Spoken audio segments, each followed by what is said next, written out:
I'm seeing you thinking all alone by yourself. Mukhang malalim ang iniisip mo at mukhang ayaw mo magpaistorbo sa kung ano man tong iniisip mo. But I'm picking up right here that maybe you're trying here, no, na parang wag maapektuhan sa sitwasyon na to, no? Parang you're protecting here yourself, no, na parang wag maapektuhan sa sitwasyon na to, but at the same time, you're thinking about this specific thing. Just take how this resonates because this is general reading. So let's see what's going on here for you guys.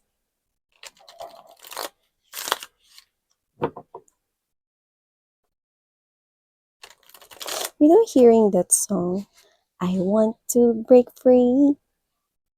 I want to break free. Yun. So I think this is you. Gusto mong ma-figure out agad kung ano man yung iniisip mo na specific situation here. Maybe involving here someone, no? Parang gusto mo na agad matapos yun kasi ayaw mo na mag-stay dyan for quite long na isipin niya ng isipin.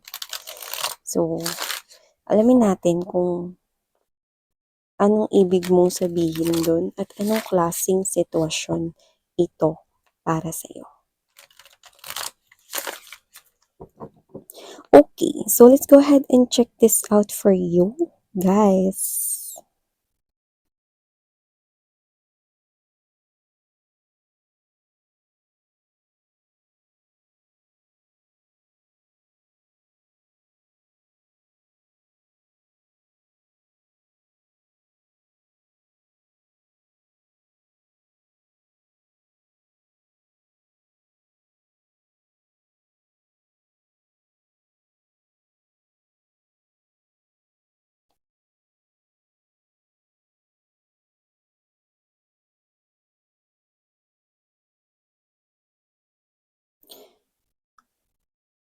Whoever it is, nakadil mo, babes, dito. This person here is now telling the truth. Mamaya sabihin ko kung ano yun. Pero, sa maniwala ka man o sa hindi, no? This time, totoo ito.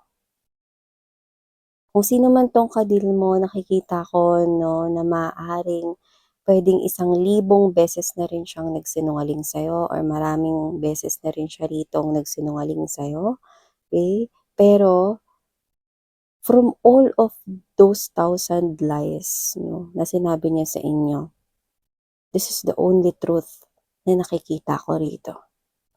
This time, totoo ang sinasabi ng taong ito. Okay, so just take how this resonates. This might appear as somewhat personal, no, to someone here watching or viewing this reading, but we'll still proceed. Okay, kasi ito yung ating meant to hear na mga messages, no. So, let me just place all the informations here on the table before we start talking more about this one. Yes.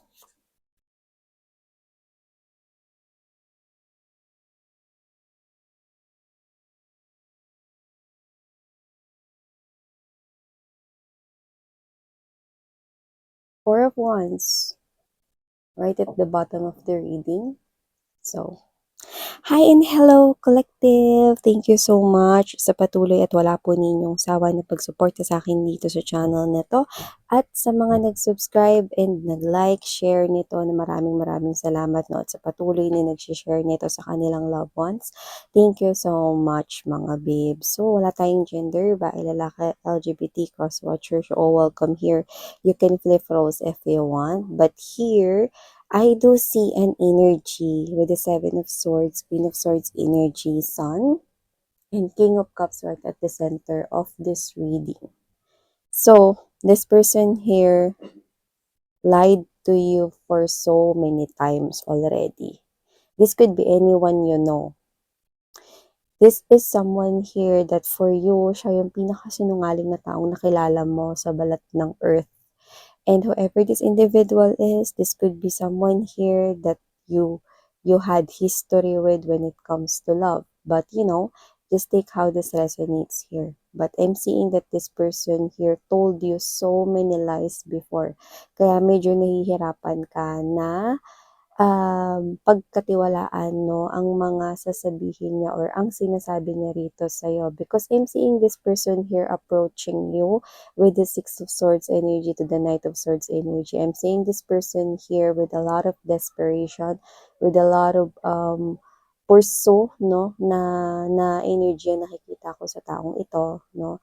At this person here is rushing. Alam mo yung takbo na from mabagal, biglang bibilis. Ganun yung nakikita ko rito, no? So, this person here is, ganun yung energy na binabato niya rito. So, ibig sabihin yung iba sa inyo, because this is timeless, pwedeng lumapit na to sa inyo. Like, narinig nyo na, no, yung sinabi niya. Yung iba naman, no, nagbabalak pa lang ito na lumapit sa inyo, no, pero nagbabalak siya ritong sabihin itong bagay na to. And this is something here that you will definitely maaaring isipin, no, malaki yung chance na ang iisipin mo, no, is parang kasinungalingan nito, no, yung sasabihin niya. But, if this person here lied to you 1,000 times before, then what this person is about to tell you, that is the only truth from all of those 1,000 lies. You know what I mean? This person here na napakasinungaling, no, for you, kung ano man yung sasabihin niya ngayon sa'yo, which is yun yung eksaktong nakukuha ko rito. So, if you happen to be the energy na nakuha natin ngayon, no, maaring hindi mo to paniwalaan pag narinig or narinig mo na to sa kanya, pero ito ay totoo. You know what that truth is? From a liar who told you so many lies before. Tapos, ito yung nag-iisang truth sa lahat ng sasabihin niya sa'yo. Alam mo kung ano yun? Sarang. Love. This person here will tell you, ano man yung language niya, that words, I love you, mahal kita. Ano man yung paano niya yan sabihin sa'yo, yan yung maririnig mo.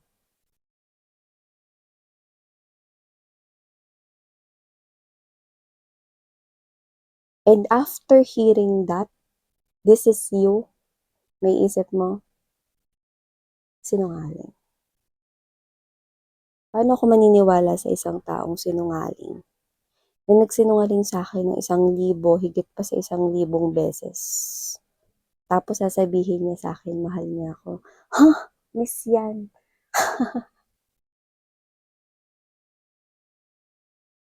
Yeah, that's your reaction as from the looks of it, okay? You know what that is? Because this person here lied to you. If a person, pag nagsinungaling ang isang tao sa'yo, 1 beses, 2 beses, matatandaan mo, yes, it's true. No? And this person here talagang natatandaan mo siya dahil nagsinungaling siya sa'yo. No? Sinasabi mo rito na parang maraming beses. Like, okay, I can describe it, no, idiomatically na 1,000 lies, no, more than 1,000 lies right here. Pero dito sa reading na to, kung para sa'yo to, this man, this woman, is appearing as the King of Cups. This person here, totoong mahal ka niya. Kung ano yung sasabihin niya sa'yo, lalapit siya rito, tatakbo siya rito, papunta sa'yo, kung paano niya to sasabihin, sa telepono, tumawag man siya, mag-message man siya, or humarap siya sa'yo. Personally, no? Nakita ko rito na sasabihin niya yun, mahal kita, collective, I love you. Yeah. Your mind will keep on thinking and thinking. Ace of Swords energy, 9 of Swords energy, 8 of Cups. So, ever this individual is, there could be a sense of abandonment. Inabandon niya kayo rito. Iniwan niya kayo rito. This person here might not think about your feelings and emotions before. That person, miss yan, hindi yan naging kahit kailan concern sa akin. Sinungaling yan eh. That's what keeps on spiraling in your mind right here, in your thoughts, no? At kasalanan niya naman yun. Because this person here told you so many lies before na ngayon na nagsasabi siya ng totoo, kay hirap mo itong paniwalaan. But that is the truth. This person here actually fell in love with you and that's real, that's genuine, no? Kumbaga sa perlas na ipapacheck mo, no, sa pawn shop o kung saan man, no, pag kinagat mo yun, ay, tunay to, besh. So whatever the case may be, maybe someone here rushed into you. Maybe your ex here called you. And this liar, for some reason, no, na hindi mo pinaniwalaan dahil ang daming kasinungaling ang sinabi sa'yo, but this 3 words or these 2 words right here, ano man yan, no, paano niya yung sinabi sa'yo, no, for some reason, iba yung naramdaman mo. Because that truth, no, or that communication is the truth. But because marami ka ritong mga syonget na experiences sa sinungaling na yan, hirap mo itong paniwalaan. Yung isip mo sinasalagyan. Pero the moment na masabi niya sa iyo yan, mga salitang yan, kagaya ng mahal kita, minamahal kita, well, that is the only truth among all the lies right here. So, if you feel, no, na parang may kakaiba sa pagkasabi niya, like literally, sinasabi ng isip mo, ay, hindi yun totoo. Sinungaling tong person na to eh, but there's this sense of energy, no, surrounding you, like, if that is a lie, no, bakit parang gusto kong paniwalaan? Because that is the truth. This liar fell in love with you because he or she is embodying the King of Cups together with the Ace of Pentacles energy. Ano man yung sasabihin niya, that is coming from the word seriousness. And this person here really means it. Yeah, this person here abandoned you. Sige, this person here left you. Okay. This person here, no, create those sleepless nights na hindi ka makatulog sa gabi, di maayos rito, no, yung naging life mo, no, with this person here because he or she cannot tell you even a single truth, but now this person here is actually telling you the truth. I'm not saying to go back, no, or to get back together with this person here, but as a medium, no, and I do not want to lie, and that is not my forte, no. Pero hindi ako kagaya ng ibang mga ano na kung ano yung nakikita nila, hindi nila sinasabi ng diretso. Then, if this is your reading here, let me tell you, this liar is now telling the truth. And out of all those 1,000 lies, this is the only truth. This person here loves you.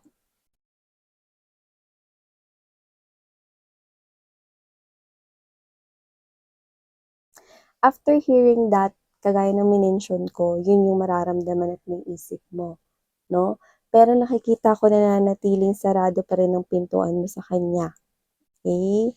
So, whatever the case may be, I'm just telling you guys what I'm seeing from here, and I'm not pushing you to get back together with whoever this person is because I'm seeing that definitely natuto ka at marami ka ritong bagay na natutunan, no? Totoo, no, na marami talaga siya ritong kasinungalingan, halo-halo na kasinungalingan na sinabi sa'yo.